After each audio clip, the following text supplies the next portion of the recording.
কেন বিদেশি একটা সংস্থা আসলে তো আপনাকে ওই চুরি করতে পারবেন না, ইচ্ছা করেই একটা মাল আনলেই, একটা গাড়ি আনবেন, গাড়ি আনবেন আপনি 5 কোটি টাকা দিয়ে, দেখাইবেন 2 কোটি টাকা। বিদেশি সংস্থা আসলে তো সেটা পারবেন না আপনি। এটা করছে তারাই যারা দেশ থেকে চুষে চুষে রক্ত খাচ্ছে, তারা বিদেশে। আমি তো মনে করি এক সময় বাংলাদেশের সময় আসবে, টেন্ডার দিতে হবে সরকারিভাবে, বাংলাদেশ পরিচালনা করার জন্য আন্তর্জাতিক টেন্ডার আহ্বান করা হইল। সরকার গঠন করবে, এখন বিভিন্ন দেশ পার্টিসিপেট করবে, তখন দেখবেন পলিটিশিয়ানরা তখন বাধা দিবে। ভাই আপনারা চালাতে ব্যর্থ হয়েছেন 54 বছর 55 বছর, তো আপনাদেরকে দেখলাম কি উপহার দিয়েছেন এই জাতিকে। এখন বন্দর নিয়ে কথা বলতেছেন, বন্দর চালানোর মতো সক্ষমতা কি আমাদের আছে? আমরা সক্ষমতা দেখাতে পেরেছি? যত চোর বাটপার সেখানে ভর্তি, আপনার প্রতিনিয়ত মিনিটে মিনিটে চুরি হচ্ছে, বাটপারি হচ্ছে, সেটা পরিচালনা করার জন্য বিদেশিরা তো এই দুর্নীতি করবে না।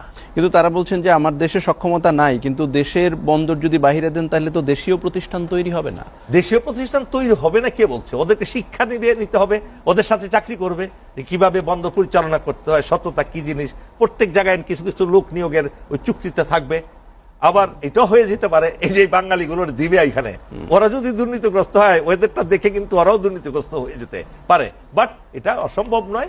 আপনি তাদের সাথে যদি কিছু ভালো ভালো লোক দেন যারা সেখানে শিক্ষা নিয়ে বন্দর পরিচালনা করার যখন যোগ্য হবে, তখন আমরা আবার নিয়ে নিব এই বন্দর। কিন্তু এটি তো প্রায় 30 বছরের জন্য চুক্তি, সেই চুক্তি থেকে নিয়ে নেওয়া করব।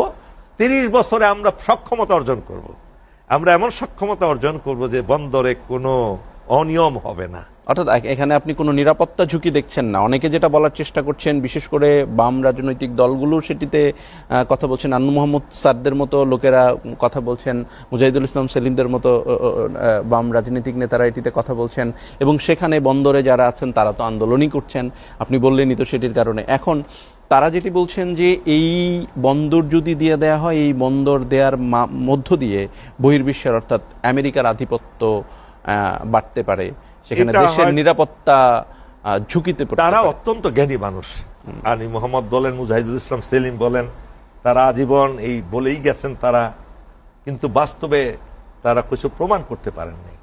একটা বন্দর আপনি বলেন, কথার কথা, নদী বন্দর বলেন, খেয়া ঘাটও বলেন, এটা লিজ দেন না আপনি, বছর 1 বছর লিজ দেন না। লিজ দিয়ে তো সেখানে ইনকাম করেন আপনি, সরকারি ট্যাক্স আদায় করেন আপনি, হ্যাঁ, রেভিনিউ আসে। আপনি একটা বন্দর দেওয়ার পিছনে দয়ামদারের প্রত্যেকটা চুক্তি যেটা হয়েছে ক্লজ আছে, তারা কি করতে পারবে কি পারবে না সেটা দেওয়া আছে। কোন সরকার, সে যত খারাপ সরকারই হোক, সেই সরকার একমাত্র আওয়ামী লীগ ব্যতীত, আওয়ামী লীগ হলে তো বন্দর কেন দেশটাই দিয়ে দিছিল ইন্ডিয়ার কাছে।